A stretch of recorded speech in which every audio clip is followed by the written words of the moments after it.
What I care about is living in a country where, decent people can live happy lives, actually. I don't want to put 10 million men out of work, and the cascading effect from that will wreck your country.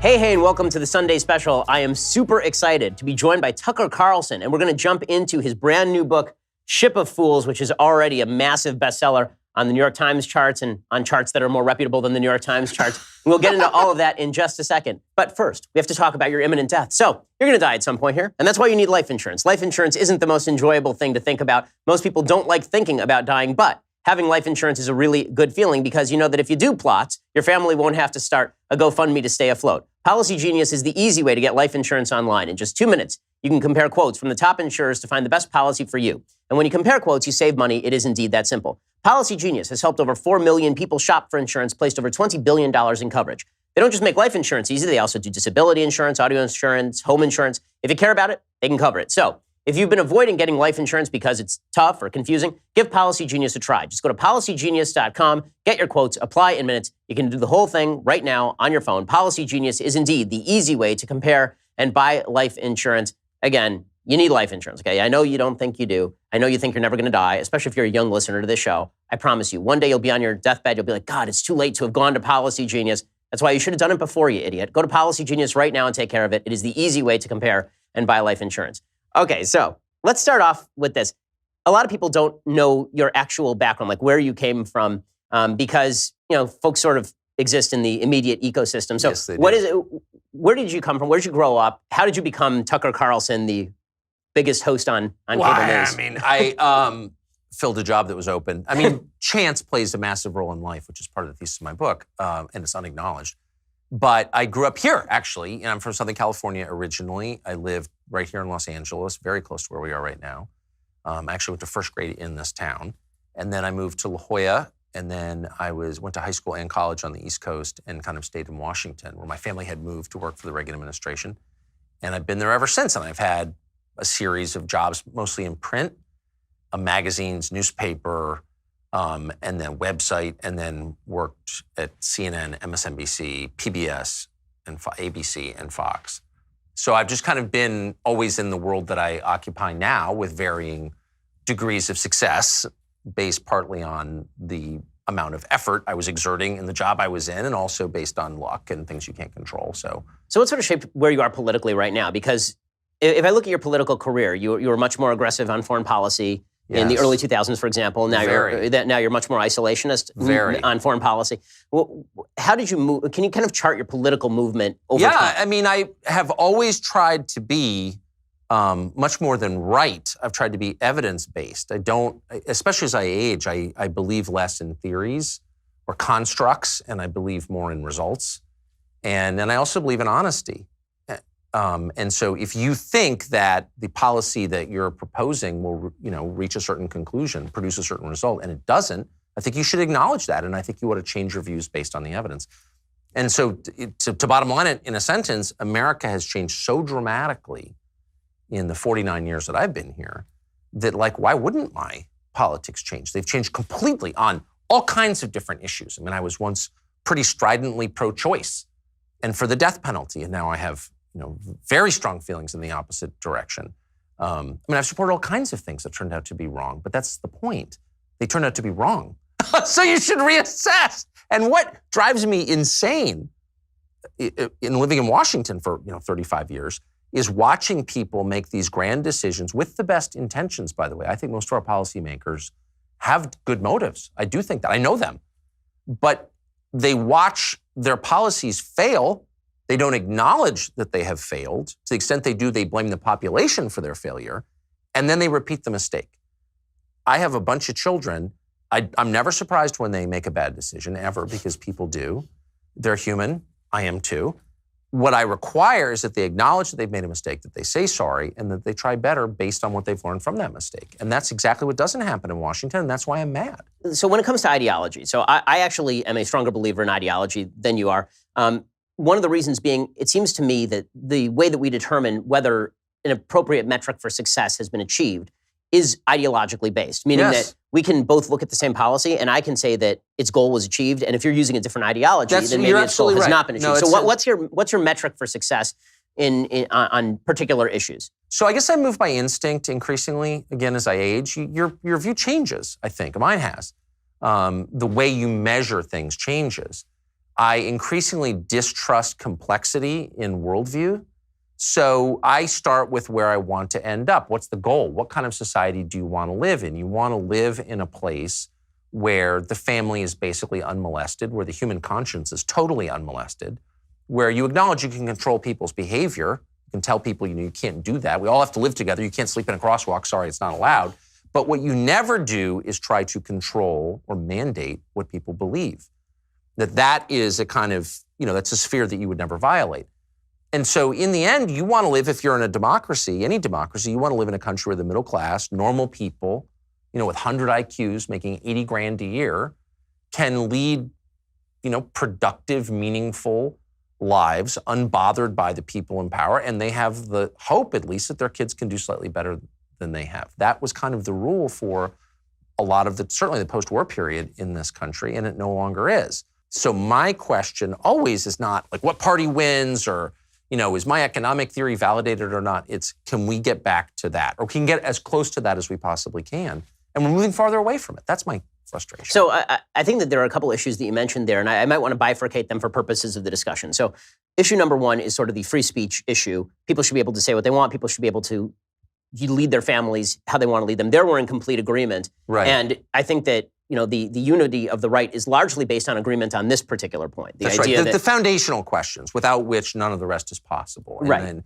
free expression would be one, of course, and freedom of conscience. Right. And you talk a lot in Ship of Fools, particularly about the threat to these sorts of ideas from a left that is focused on a sort of forced diversity. And you've been labeled racist by folks at Media Matters for this, of course, because they label everyone a racist. I'm a Nazi, according to Media Matters, because of my yarmulke, apparently. But your viewpoint on diversity is basically, as I see it expressed in the book, that diversity is a neutral. It's not good or bad inherently. It's not a value. It's a description. Right. And so where do you see the conflict lying between right and left on that particular issue? So where I agree with you is that, while, as I noted, I am distrustful of complex ideologies, I do think that you need to start with certain things that you believe are true and act on them if you want to get to the place you desire to be. So what I just noticed, just as an American, and I'm not an intellectual, I'm a talk show host, so this is a very obvious thing, that our national motto has been redefined to its mirror image. So of course it was out of many one.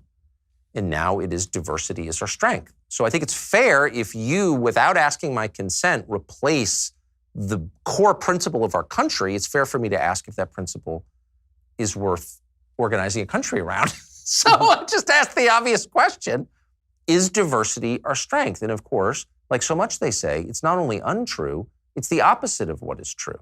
It is never true that diversity is our strength. I'm for all kinds of diversity, but they're not our strength. So in other words, is it true in your marriage? The less you have in common with your wife, the stronger your marriage is? We don't even speak the same language. That's why we love each other so much. Is it true in your business? We don't know what we're all doing here. Is it true in the military? No, it's insane, actually. It's the opposite, once again, of what is true, what is observably true.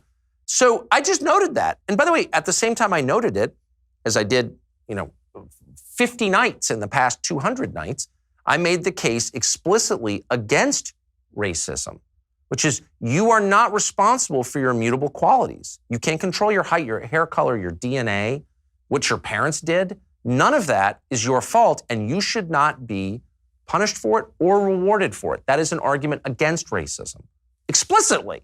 And so for that, I'm a racist. It's like, no, you don't understand. I'm arguing against all kinds of racism. I think it's a really dangerous way to see the world. And anyway, whatever. They don't mean anything they say. They throw at you the very things that they are doing in order to silence you. And I just happen for this brief window of my life to have the freedom to say what I think is true, and I'm going to. It seems to me that this is actually the major rift in American politics. And I want to get to your economics in a second, because I think there we actually have some substantive disagreements. Yeah. But there's a lot of talk these days about political realignment. And I wonder if it's not really political realignment that's taking place, but a hunkering down of the far left into the diversity politics, identity politics, and then just the backlash to that. Because it seems to me that was the real dividing line between Obama and Trump, is not even on economics, where in some areas there's actually some sort of populist agreement. That's exactly but it's really right. on these sort of cultural divisions where President Obama was basically saying, we can be divided into various ethnic groups, all of whom have been victimized by America, and then we can create a coalition of the dispossessed to come back in and sweep into power, and the new demographic shift will basically buoy our boat all the way to victory from now until the end of time. And then the backlash to that was, well, wait a second. You guys don't get to do identity politics when you've been saying that identity politics is what's wrong with America for generations correctly. So why are you doing that now? Well, as a practical matter, it just doesn't work. I mean, countries don't hang together by accident, particularly large, diverse ones that don't have a majority in any category. So if you don't even have a shared language or history or culture, why would you why would you remain united as a country? And the answer, which I actually believe in, is that you could hang together around a common idea, a common set of beliefs. Here's what we're all for. But our ruling class, and I do think this is the least responsible, the most reckless thing they have done, is they have not only failed to come up with what that set of common beliefs is, they have argued against the fact that it should exist. And so and what they're doing clearly is, it's not complicated. They're dividing in order to rule, of course, what the British did in India. But that's the shortest term thinking. That's like day trader thinking. do you know what I mean? Yeah. So what do you think are those common ideals? You say that, there are certain things that you think are just basic to being American. What are those common ideas? I guess I'd start with the Bill of Rights. That's not hard. Do you know what I mean? Since it is a founding document, it's the foundational document. But I think, look, you'll notice the book is long on diagnostics and short on solutions because that reflects who I am and what I do. I'm not a policymaker at all. I'm an observer. I'm not a deep systematic thinker.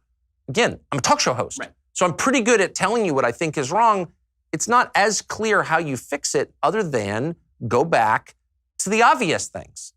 Like demand that everybody who comes to this country for economic opportunity, for example, or for the safety of our rule of law, also buy into the things that makes all of us Americans. It's not complicated, really.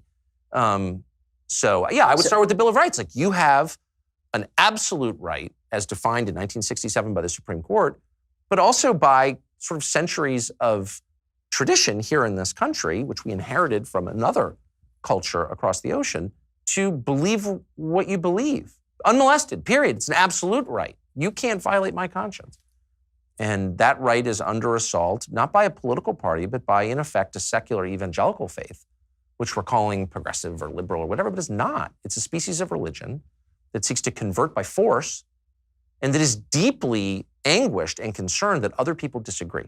So I doubt you go home tonight and fret at any length over the idea that somewhere in Williamsburg, Brooklyn, someone disagrees with you on an issue. You're just probably not even thinking about it. Exactly. I'm not famous for my care. But I can promise you somewhere in Williamsburg right now, someone is lying in a studio apartment fretting that in the far reaches of Red Clay, Alabama, someone's not fully on board with the bathroom program. They're really bothered by that. And they need to do something about it. So actually, it's an asymmetrical contest between one group that wants to affect policy outcomes and the other group that wants to convert by the sword. So it's the religious people versus the political people. And I don't even think we acknowledge that most of the time. So one of the things that you do in the book, and I wanted to ask for clarification on this because you've mentioned the words elites a few times. Yeah. And when I talk about elites, what I've really tried to do is distinguish elites from elitists. Right. Because elites to me are folks who very often, you have elite in every field. You have elite in the NBA because they're the best basketball players. Right. You have elite economically, many times because they went to a good school and because they have generated some sort of service or good that a lot of people want to buy into. And then you have elitists who are, in my opinion, the people who are really the problem, the folks who think that they ought to be able to cram down their values on somebody else. Are you conflating elite with elitist? Because obviously, look, you're an elite, right? You're a guy who's very wealthy. You've done very well for yourself. Well, that's the whole point of the book, is that I hope one thing I try never to do is pose as something I'm not. Right, no, I'm not, and that's not an accusation, right? No, of course not. No, but I just want to be extra clear. I'm an elite too, right? I went to Harvard Law School and we do well. So I grew up in La Jolla and Georgetown. I'm not here to give you the view from coal country. Right. I'm here to give you the view from the world I grew up in and have lived in always, which is the world of the people making a disproportionate number of the key decisions in our country: economic, political, cultural. who determine, like who makes the most money. So I guess the question was, is that an economic status or is that a mindset? Because No, it's a practical reality. Every society is hierarchical.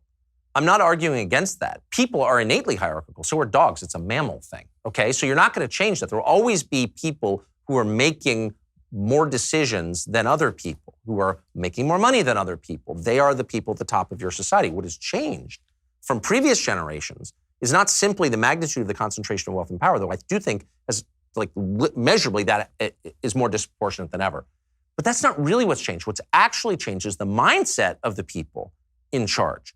They no longer acknowledge they're in charge, and they no longer acknowledge that they have a responsibility to the people whose lives they influence. So the robber barons who we learn, Carnegie and Rockefeller and Phipps and all the people that we learned to hate in ninth grade, those people, had a lot of flaws. And I do think the concentration of their wealth was a threat that did justify what Teddy Roosevelt did. You know what I mean? Breaking up the trust was really important to allow capitalism to continue. But one thing I would say in their defense is they knew they were in charge. They admitted it, and they understood that it came with obligations because it always does. If you're a parent, you're in complete charge of your children. You can do whatever you want to them. You can make them wear funny hats, dance on one foot. You can make them speak a different language. You can do whatever you want. They're your kids. You're God. But with those rights, your rights as a parent, come obligations to take care of the people over whom you have control. And that is what has been lost. And so Travis, the teenage billionaire who ran Uber, founded it, oversaw the second biggest employee workforce in the world, and yet he didn't claim them as employees. He didn't pay their health insurance. 1/3 of them lost money working for him. Now, you could say, well, it's the free market. Okay, fine. But it doesn't absolve him of his core responsibility. If you're creating a hierarchy of responsibilities, first is to the people closest to you, and that would include your children, your spouse, your employees, and then to the world. They've inverted that. So Travis was always lecturing the rest of us about police brutality or Black Lives Matter or global warming or whatever. What he was doing was displacing his responsibility from the real and the tangible to the theoretical and cost-free. So I would get these notices on my Uber app being like, let's pause for a moment to remember the victims of police violence, which, that's fine. But before you start lecturing me about my moral inadequacies and about how you care more than I do, maybe you could pay for the health insurance of your freaking employees, pal, Mr. Teenage Billionaire Guy. So this is actually part of a much larger syndrome that grows out of the meritocracy the SAT created 60 years ago, that has convinced the people in charge that everything trust me, this is the world I'm from, that's convinced them that, of course, they're richer and better educated and, by the way, more attractive than the people in the great middle of the country, in the medieval parts of the country. Okay, that's all true. But they're convinced that they're succeeding because they're better. They are better. I'm just a better person. I made better choices than you. This is where I think we come to the second half where we disagree. So I talked about bifurcating sort of the conversation into elite control of your life in terms of family life and everything else, with the economic suggestion that the meritocracy itself is deeply flawed and that the meritocracy can only survive if the people on the top of the meritocracy start to essentially give things away to a certain extent. So the Uber suggestion that you make, for example, the reason that Uber operates with a bunch of independent contractors is obviously because it's less costly. It's because it's less costly that Uber is able to have an extraordinarily profitable enterprise that allows them to have all these independent contractors in the first place. If you have employees, then basically you have a taxi medallion company, and that restricts supply. Obviously, that leads to increased pricing, which leads to more competitiveness with the taxi companies, the worst product for consumers. So the question is, when it comes to this idea that the meritocracy itself is deeply flawed, I want to read you a quote from your book because it struck me, because it's obviously a really well-written book, and it makes some arguments that struck me as actually very much in sync with, for example, some of the things that Bernie Sanders says. So the quote is this. Let me just say, because they are. Oh, so that's exactly what I'm going to ask you in a second. So here's the quote. Prosperity is a relative measure. It doesn't matter how much brightly colored plastic crap I can buy from China. If you can buy more, you're the rich one. I'm poor by comparison. Poverty doesn't cause instability. Envy does. So I actually agree with the last couple of sentences that envy causes instability. But my solution to that is people should it's actually against the 10 Commandments. You should stop worrying about what your buddy has if your life is better. I couldn't agree more. Despite all the talk about economic stagnation in the United States since 1979, you can get a lot better stuff. That cheap rose-colored plastic crap is not just junk from China. I mean, you're talking about better cars, better refrigerators, better air conditioning, bigger houses in many cases. That's great. I'm for that. I benefit for all of that. How's that work? What's the suicide rate doing right now? Well, I think the suicide. So the question is: we just selected Donald Trump president, right? As if you needed a clearer indication that there is profound, not just dissatisfaction, but unrest. You would not elect Donald Trump president unless you were enraged and desperate. And so we do not take this seriously. That's the point. So where do you draw the lines then on government control? So for example, there are many lines to look. And let me just say, I'm not a secret socialist. Every view of mine is completely transparent. No, for sure. I'm not accusing you of being. No, I don't think you are. I just want to be clear about it. Yeah. I just think that policymakers never should avert their gaze from the goal, which is a stable society. Stability is underrated. It's underrated because we've always had it. So it's almost like, you don't appreciate a friend until he dies. And you're like, oh man, I wish I'd, told him I loved him or whatever. We've had, with a 4-year exception, almost continuous social stability, the strata upon which we built our economy and our civil society. All of that was possible because we had a stable society. We had a middle class that was the majority. And now we don't. And so we're not thinking clearly about what's going to happen unless and until we regain that stability. And the core factor driving it is expanding inequality, not just the fact that our ruling class is richer than it's ever been, including me, but that the rest of the country is going in the other direction. Life expectancy for huge parts of the country is in decline. Like that's the most, so I guess I would just say the problem with the meritocracy is not that the idea of a meritocracy is bad. I'm completely for it. I'm from Southern California. I mean, talk about a region predicated on meritocracy. Nobody cares where you're from. You know what I mean? It's like, what can you do? That's right. That is a core belief of mine. I'm merely saying that if you have an economy that suddenly makes labor valueless, physical labor valueless, and rewards dramatically, I'm not going to say disproportionately, dramatically cognitive ability, what you're really saying is we have a class system based on IQ. Now, Charles Murray wrote a book on this 25 years ago that included a very controversial race chapter, which he never should have included because it obscured the core point of the book, which is what I just said. Right, and then you wrote Coming Apart, which is basically the book without the race chapter. Exactly. Right? Okay, so you always read it, and it's like actually the most brilliant thing I've read in the past 20 years. Those two books together explain what has happened.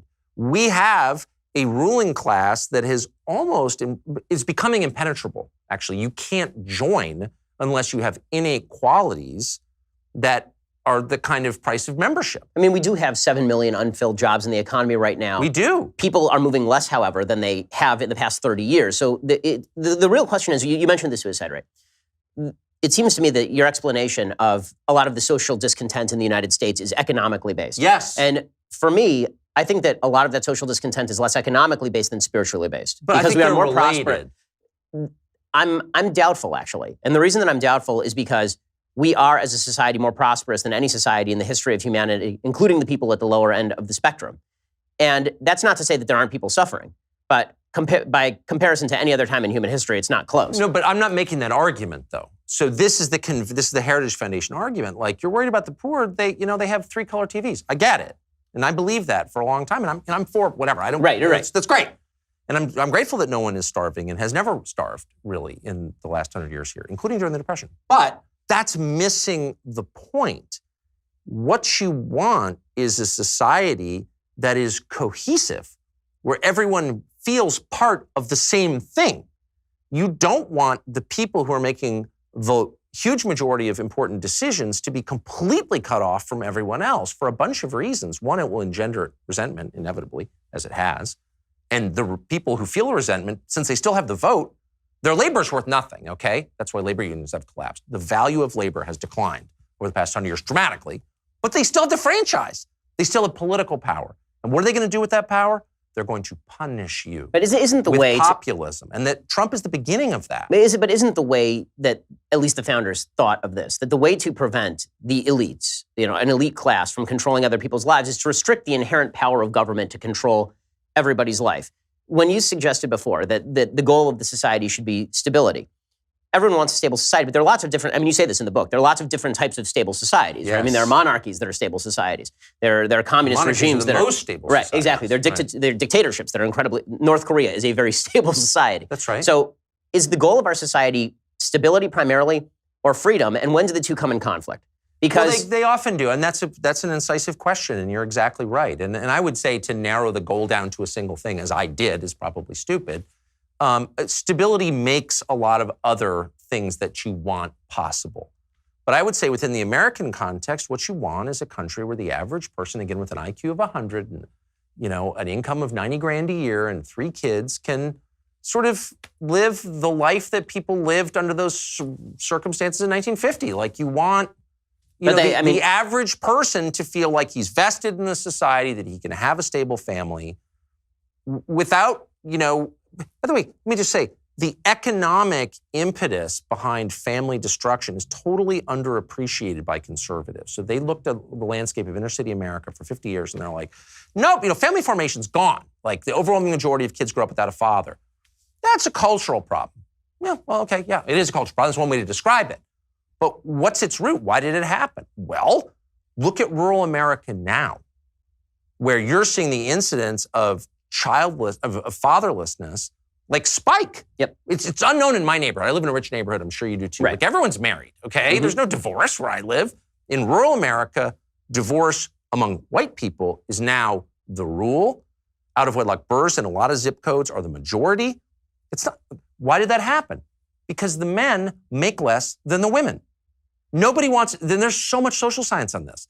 Nobody wants to say it out loud because you're violating some unspoken rule of like unhappy feminism or something. I don't care. It's true. Study after longitudinal study has shown that when men make less, women don't want to marry them. Now, maybe they should. Ask. I have 3 daughters. Ask them. And they're not ideological at all. And they're totally open-minded. They're young people. Would you want to marry a man who makes less than you? What? No. Do you think that's because of structural changes in the American economy, or the counter-argument, which would be the welfare state, which is when you start to see all of this begin to spike? It's definitely the welfare state, of course, plays a huge role in this, but I'm talking employed people. So when manufacturing dies, what's left? Well, in a lot of parts of the country, huge swaths of rural America, you have 2 main employers, the schools and the hospitals. Those are the full-time year-round employers. And those are traditionally female jobs, not exclusively. Right. There are many exceptions to all of this. And there are plenty of women who are happy to marry a man who makes less than they do. But I'm saying across large populations, that is true, and it's been shown to be true. So when male wages decline below those of females, marriage formation declines along with it. But childbirth does not. Right. In other words, we're sort of hardwired to impregnate, okay? That continues. So what the net effect is you have no families and more kids, especially boys, growing up in fatherless homes, which all but guarantees that you repeat the process. So like you have the disintegration of the family because of an economic factor. There are other factors, and of course. So are you calling for redistribution into these areas? I mean, because I'm calling for whatever it takes to stop this. Right. So this is where I was asking about the Bernie Sanders crossover. Where do you see the Bernie Sanders program I think going Bernie too far? Sanders is a buffoon, okay? I know you and do. Actually totally insincere. But I'm saying conservatives go on and have for generations about how important the family. They don't mean it at all. I live in D.C., where the entire conservative nonprofit infrastructure lives, okay? And I know what their priorities are, and they're lowering marginal tax rates, which I'm for, by the way, as someone who pays the majority of his income in taxes. Like, of course, I'm for that. But the goal, if the goal is preserving the family as the core building block of any successful society, and it's got to be that goal, because it has all kinds of effects that we want, and it's just inherently good. I don't need to explain it, but I could. But the point is, if that's the goal, what are you doing about it? If you wake up one morning and you find yourself in a society where 23-year-olds with 4-year college degrees and like initiative who aren't smoking weed every day, if they can't make enough to buy a car, much less a home, much less get married, much less have children, then why should you be surprised when half of them say they prefer socialism? Well, you should not be surprised. I agree to a certain extent. I think that the question is when the pedal hits the metal. Like you talk in the book about technology and how it's shifting and taking away jobs from folks. Yes. And you make specific reference to truck driving and the fact that there are going to be these automated cars on the roads. So would you, Tucker Carlson, be in favor of restrictions on the ability of trucking companies to use this sort of technology specifically to, sort of artificially maintain the number of jobs that are available in the trucking industry? Are you joking? In a second. In a second. In other words, if I were president, when I say to DOT, to Department of Transportation, we're not letting driverless trucks on the road, period. Why? Really simple. Driving for a living is the single most common job for high school educated men in this country, in all 50 states. By the way, that's the same group whose wages have gone down by 11% over the past 30 years. The social cost of eliminating their jobs in a 10-year span, 5-year span, 30-year span is so high that it's not sustainable. So the greater good is protecting your citizens from, look, capitalism is the best economic system I can think of, I think that anyone's ever thought of, but that doesn't mean that it's a religion and everything about it is good. No, but there's no Nicene Creed of capitalism that I have to buy into. What I care about is living in a country where, decent people can live happy lives, actually. And so, no, I would say immediately, no, are you joking? And I maybe would make up some pretext for public consumption, like, oh, they're dangerous. The technology is not quite finessed. No. But the truth would be, I don't want to put 10 million men out of work because you're going to have 10 million dead families, and the cascading effect from that will wreck your country. So I'm going to ask about the limiting principle there in just a second. But first, let's talk about Talkspace. So if you're feeling a little bit nervous because of this conversation, because you're one of these people in an industry that's being assaulted by technology, or if you're just a person who is having trouble at home, maybe you need to go to Talkspace. It's the online therapy company that lets you message a licensed therapist from anywhere at any time. All you need is a computer with internet connection or the Talkspace mobile app. That means you can improve your mental health, even if you had trouble making time for it in the past. I'm a big advocate, by the way, of folks talking to somebody if you need to do so. I think it's one of the stupidest stigmas in American life that you're supposed to sit there and try and grit your teeth and make your way through life without any help at all. It's idiotic. If you can't imagine fitting anything else into your life, with Talkspace, therapy is as easy as sending your therapist a message. Get something off your chest whenever you need to. Talk about everyday challenges at work or at home. You can chat about life. There are no extra commutes, no leaving the office, and no judgment. It's a therapy. Right? Remember that therapy isn't just about venting your innermost thoughts. It's about practical, everyday strategies for stress management, living a happier life. Having a therapist simply provides you a designated person for you to talk to, somebody trained to listen, help you make positive changes. The Talkspace platform has over 2,000 licensed therapists who are experienced in addressing life challenges we all face. To match with the perfect therapist for a fraction the price of traditional therapy, go to Talkspace.com/Shapiro. Use that promo code Shapiro. You get $45 off your first month and show your support for this show. That's Shapiro. Talkspace.com/Shapiro, you get that special deal. So back to the technology question. So it's fascinating to me that you're so willing to restrict technology in this particular area, not because it's not a justifiable policy. Not willing. Eager to. Thrilled to do that. What's the limiting principle? Because obviously jobs are lost in industries through creative destruction and have been for the entire time the free market has existed. Right? I mean, wheelwrights lost their jobs when the automobile was created. What's to prevent this principle that you're speaking up from just becoming Ludditism? That technology is destroying jobs. Well, I don't think Ludditism is insane. I mean, there were massive costs to the Industrial Revolution. But you say you're a fan of capitalism and development. We wouldn't have all the cool stuff we have, right? I mean, look, I'm for capitalism. I'm for machines. Right. They all but guarantee I'll live way longer than my great-grandparents. I get it. I'm for machines, okay? I'm just saying that there was a cost. Half the world was enslaved for 70 years under Bolshevism because those countries didn't manage, I would argue, the transition from an agrarian economy into an industrial one. That's what that was, okay? So we're on the cusp of a completely transformative revolution, as or more transformative as the Industrial Revolution, and no one is trying to take control of it at all or figure out how to channel these forces into an outcome that we want to live with realistically. And because they're not, you're going to see reactions, and you're already seeing reactions against this stuff that are flat out extreme. So the model, again, is Teddy Roosevelt, who was a capitalist, a patriot, a man of deep faith.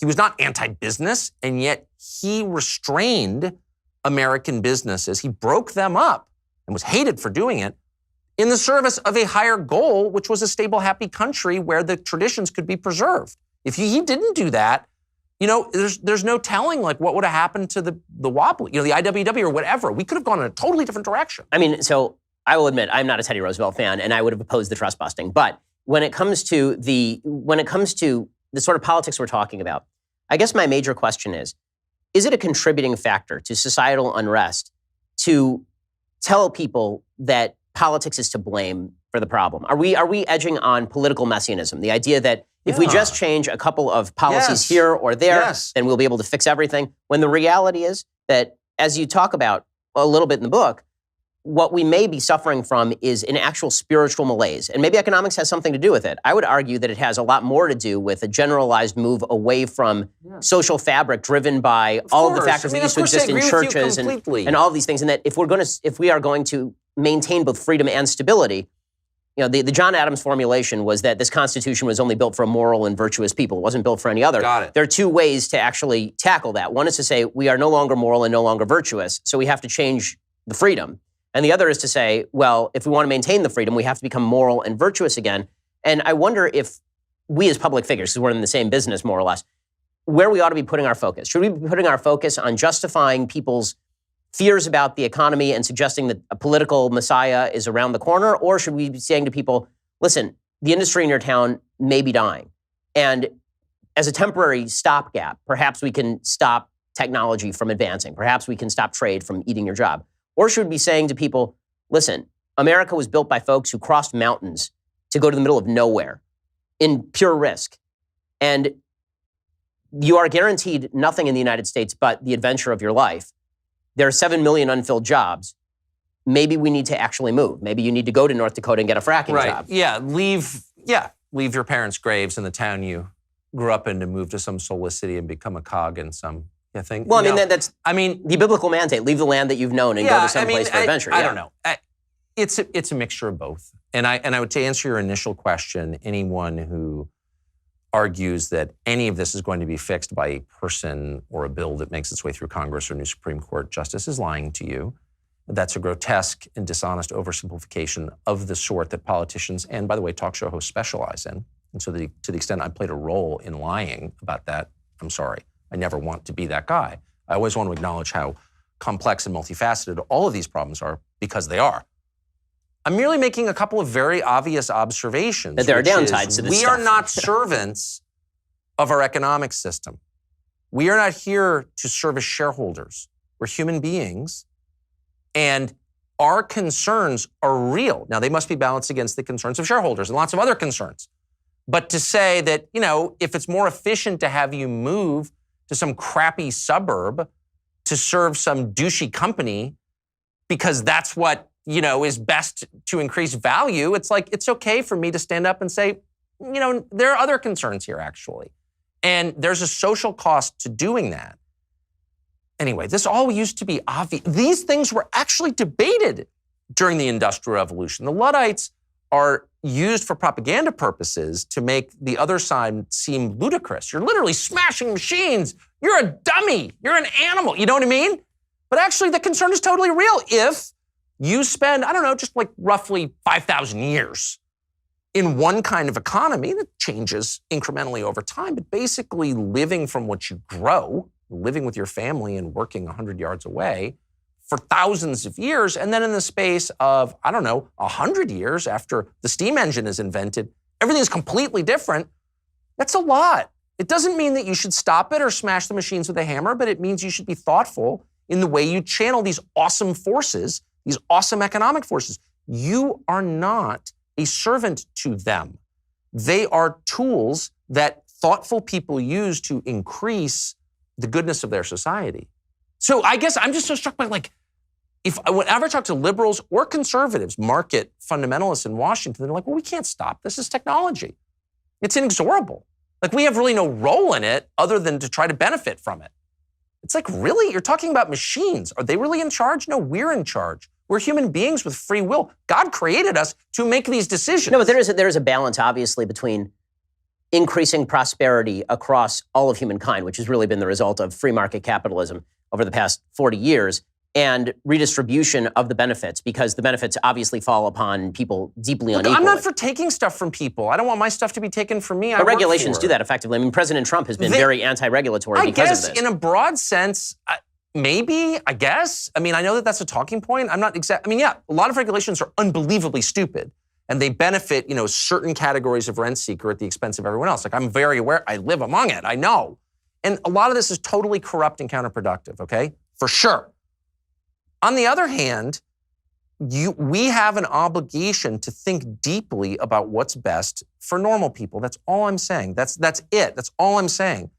And we are not powerless in the face of these forces. And if we decide that we are powerless in the face of them, we're all just along for the ride.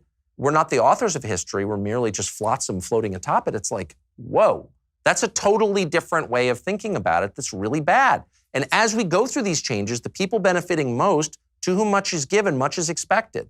And they should feel an obligation to those beneath them in the way you feel to your children. That's and your certainly, employees. I feel, I mean, they should feel guilty. That's why charity exists. But exactly. They should, we underestimate, to your point, and I think we're basically in agreement on almost everything, especially on this, that your moral code determines how you behave and how you live.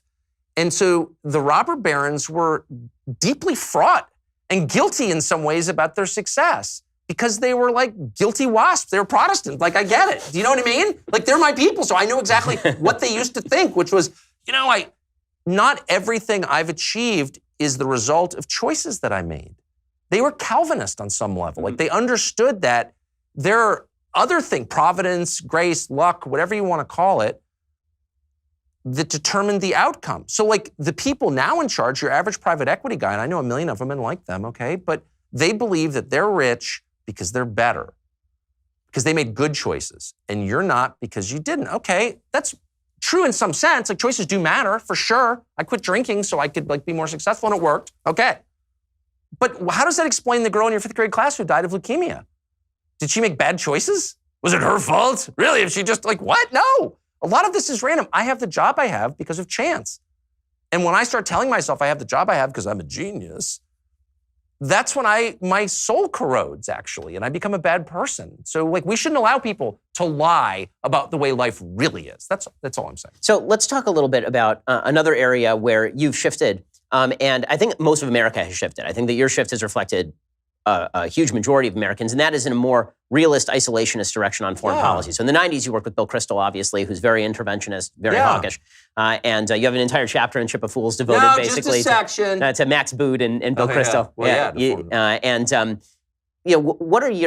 When do you think that American intervention is appropriate? When it serves American interests, unambiguously. And by the way, speaking of complicated, this stuff is complicated. And the one thing that is unknowable is the outcome. You can only guess at its outlines, and often you're wrong.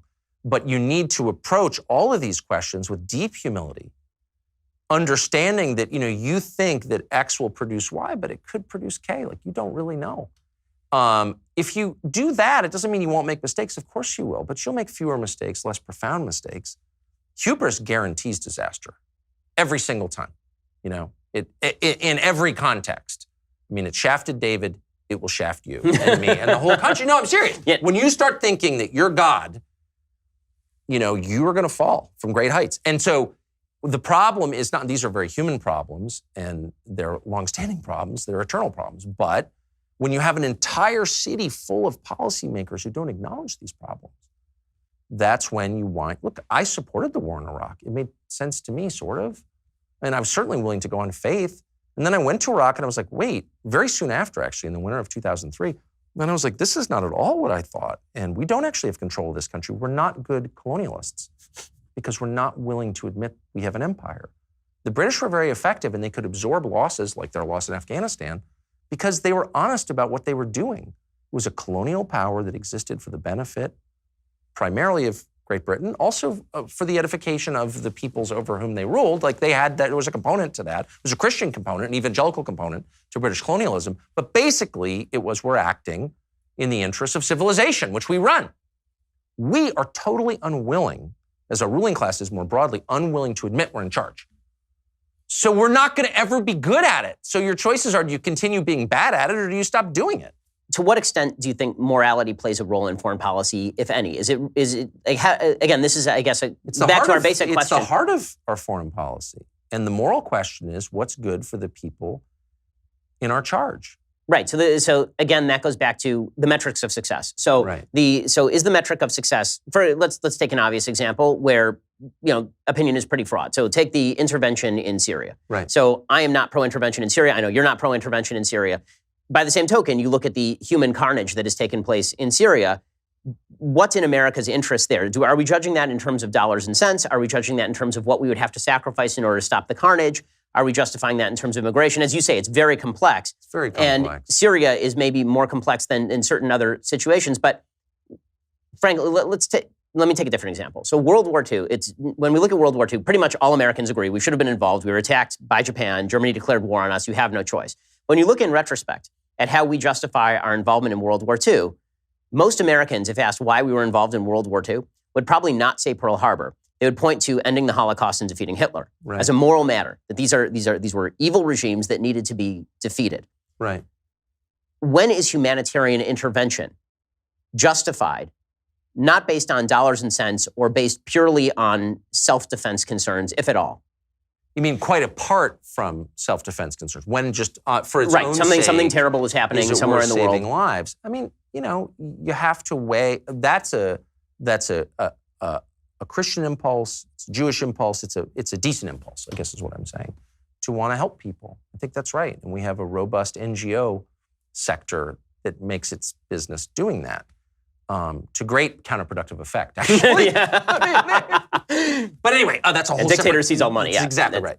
But yeah, life expectancy in post-colonial Africa has gone down. So how's that working for you? But anyway, so I understand that impulse and I admire it, and I think this is not only the most prosperous but the best country in human history. So I get it. But you balance those impulses against what's actually achievable, and always and everywhere the threat that you will unintentionally make things worse, which is a very real present threat, always. Americans have no appreciation of that at all. One thing that does bug me about my own people is they don't have much imagination for how things could be worse. So you're always hearing Americans say, hey, how could it be worse? Okay, travel a little bit, okay? And you will see that almost always it can be worse. So will you make it worse by trying to make it better? That's a real question, never concern. But more broadly, I mean, look, a lot of this is situational. A lot of life is situational. But the main theme is that your foreign policy exists for the behalf of your own country, to make your country stronger, better, safer, more insulated, happier, right? Richer. That's the point of it. And if there's an ancillary benefit of helping other people, of course, I'm totally for that. Okay, so let's talk a little bit about the kind of distinctions when it comes to the philosophy of intervention, because we've talked about morality has to be a component. I agree. We've talked about the need to back American interests, which is obviously first and foremost, with which I also agree. To take the max boot, for devil's advocate purposes, take the max boot Bill Kristol position for a moment. Their argument on the war on terror or interventionism is that, as you say, there are counterfactuals that we can't actually assume. So let's say that we don't intervene in Afghanistan after 9/11, or we go in with a pinprick strike or something. Or let's say that we don't go into Iraq. And let's say that 2 years later, there's another 9/11 style attack. We would never know that because it never happened. There's been a decrease in the number of at least mass attacks in the United States over time. So their argument would be, this is where I was getting at with the metrics question at the beginning. Mm-hmm. By your metrics, the war in Iraq is a disaster. The war in Afghanistan has turned out to be basically a disaster. By their metrics, these have both been successes to the extent that it has prevented casualties on American soil, assuming there would have been more casualties on American soil. And one of the problems with trying to assess these issues in a looking forward fashion. No. Right, exactly. Like you talk in the book about American intervention with regard to the Mujahideen in Afghanistan under Reagan. Right. And you point out that this was an instrumental factor in the fall of the Soviet Union. Yes. But should we have armed those people, considering that they would go on? I get it. And these are judgment calls made under pressure at the time, under public scrutiny often. They're hard decisions to make. I, thank heaven, don't have to make them. So I have deep empathy for people who make the wrong decision. What I have contempt for is people who won't acknowledge having made the wrong decision. And so there are many things that we can't know. Hypotheticals, are by definition unknowable. But I think any fair person assessing the aftermath of the Iraq War would have to say deposing Saddam empowered Iran. This was his main regional rival, okay, obviously. And if you believe that Iran is the single greatest threat to the West, and I don't believe that, but many people do, everyone I know does, all people of good faith, then you can't say the Iraq War, by that one standard, that one measure, which seems to be at the center of people's foreign policy understanding right now, was a good idea. You just can't. So look, I get it. There are a lot of things we didn't expect, though. I think we should have anticipated that. You take out someone's chief rival, you empower him by definition, but whatever, we didn't. But what I can't stand, what actually grates on me, is the self-righteousness with which they proceed forward as if that never happened. So it's like, really, if you're not for this intervention or that intervention, you just don't have a heart. You just don't care. You're just not a good person. Whoa, whoa, whoa, whoa, whoa. These are big decisions that we can make without reference to my personal moral values or yours. Like, we can just try to do the best thing for the country.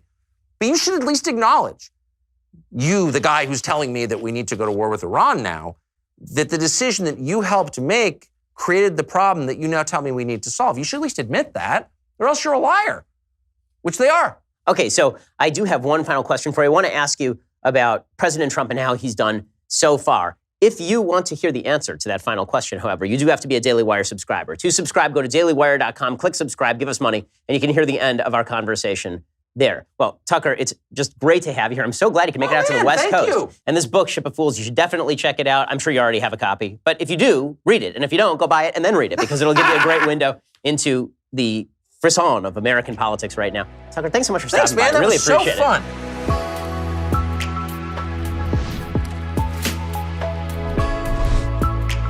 The Ben Shapiro Show's Sunday Special is produced by Jonathan Hay, executive producer Jeremy Boring, associate producer Mathis Glover, edited by Alex Zingaro. Audio is mixed by Dylan Case. Hair and makeup is by Jesua Alvera, and title graphics by Cynthia Angulo. The Ben Shapiro Show's Sunday Special is a Daily Wire Forward Publishing production. Copyright Forward Publishing 2018.